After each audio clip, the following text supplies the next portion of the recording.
ბოლო კარტოფილი მქონდა, დილას შეუწვი პატარას. მეორედ რომ მოშივა, აღარა მაქვს პროდუქტი, რომ რამე გავაკეთო.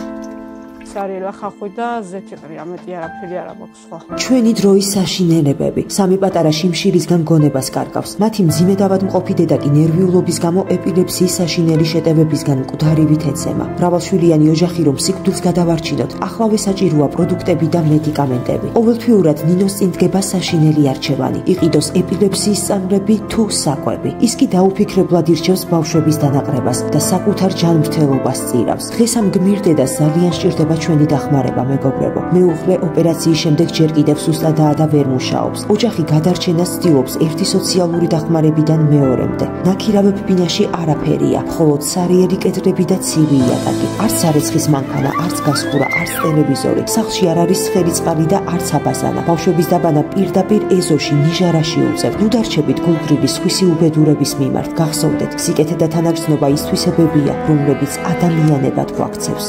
გადარიცხეთ ნებისმიერი თანხა ჩერნოვეცკის ფონდის ოფიციალური საიტის მეშვეობით.